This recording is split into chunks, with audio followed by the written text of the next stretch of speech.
So guys आज हम lookism के एक ऐसे पार्ट को डिस्कस करने जा रहे हैं जिसका हम सबको इंतजार था, बिकॉज लेटेस्ट चैप्टर एक क्लिफ हैंगर पर खत्म हुआ था और गन कुछ रिवील करने ही वाला था, पर पीटीजे ने उसी वक्त स्टोरी को रोक दिया। एंड मेरा मानना है कि अब ये आर्क लुकिज्म की सभी आर्क में से डिफरेंट होने वाली है, क्योंकि इस बार काफी बड़े सीक्रेट्स रिवील होने वाले हैं। तो अगर आप भी एक्साइटेड हो तो वीडियो को लाइक करो और चैनल को सब्सक्राइब कर लो। तो लेट्स स्टार्ट। सबसे पहली बात यह है कि मुझे ऐसा लगता है कि अगले चैप्टर में हमें गन की बैक स्टोरी देखने को मिलेगी, क्योंकि ये आर्क का नाम ही शिरोनी है, यानी व्हाइट गोस्ट। का मतलब है कि इस आर्क में गन के बारे में काफी कुछ रिवील होगा और ये काफी इंटरेस्टिंग होने वाला है, बिकॉज गन की स्टोरी हमें अब तक प्रॉपर्ली नहीं दिखाई गई और वो चार्ल्स चोई के साथ क्यों काम करता रहा और उसे शिरोनी यानी व्हाइट गोस्ट क्यों कहते थे, ये सब सवाल के जवाब हमें मिलने अभी बाकी हैं। और गन की पर्सनैलिटी को समझने के लिए उसका पास्ट देखना जरूरी है। मुझे लगता है कि गन दिल का अच्छा है, लेकिन कुछ रीजंस की वजह से वो अपने इमोशन कभी भी नहीं दिखाता, एंड ये चीजें हमें उसकी बैक स्टोरी में जरूर पता चलेंगी। एंड ऑल्सो ऐसा भी हो सकता है कि इस आर्क में हमें गैप्योंग किम की डेथ को लेकर कुछ डिटेल्स देखने को मिले, लेकिन पीटीजे पूरी तरह से रिवील नहीं करेगा, क्योंकि अगर गैप्योंग किम की डेथ और 2 बॉडीज का सीक्रेट रिवील हो गया तो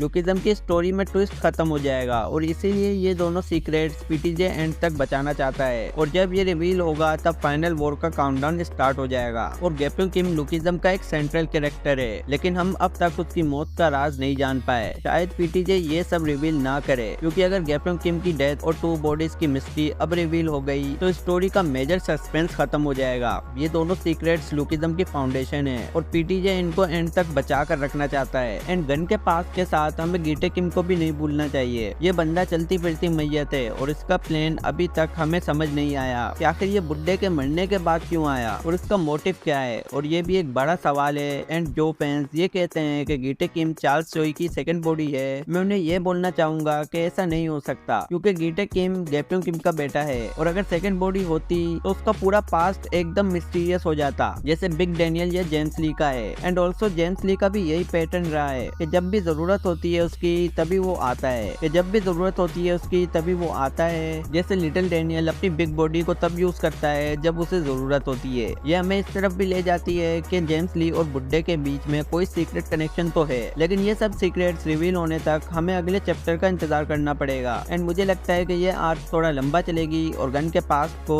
थोड़ा एक्सप्लोर करेगी, बिकॉज पीटीजे काफी डीपली कैरेक्टर्स को एक्सप्लोर करते हैं और गन जैसे पावरफुल और कॉम्प्लेक्स कैरेक्टर को समझने के लिए हमें काफी चैप्टर्स लगने वाले हैं। लेकिन ये देखना इंटरेस्टिंग होगा कि पीटीजे इस आर्क को कितने चैप्टर्स में कवर करता है, और ये भी पॉसिबल है कि गन के पास्ट के साथ साथ हमें चार्ल्स चोई और यामाजाकी फैमिली के बारे में भी कुछ पता चले, जैसे कि कुछ बड़े सीक्रेट, क्योंकि पीटीजे कभी एक ही आर्क में सब कुछ रिवील नहीं करता और हमेशा फोरशैडोइंग करता है। तो दोस्तों ये थी आज की थ्योरी। अगले चैप्टर में क्या होने वाला है और गन का पास्ट क्या रिवील करेगा, ये देखना काफी मजेदार होगा। और हाँ, इस संडे को एक और थ्योरी वीडियो लेकर आऊंगा जिसमें हम गैप्योंग किंग और यामाजाकी के हेड के बीच की राइवलरी को एक्सप्लोर करेंगे। तो अगर आपको आज की वीडियो पसंद आई है तो लाइक करो, चैनल को सब्सक्राइब करो और कमेंट सेक्शन में अपनी प्रेडिक्शन जरूर देना। एंड मिलते हैं अगली वीडियो में। Till then good bye. कहने दो बातें हमारी वो सारी जो कहनी थी तुमसे सभी, बहने दो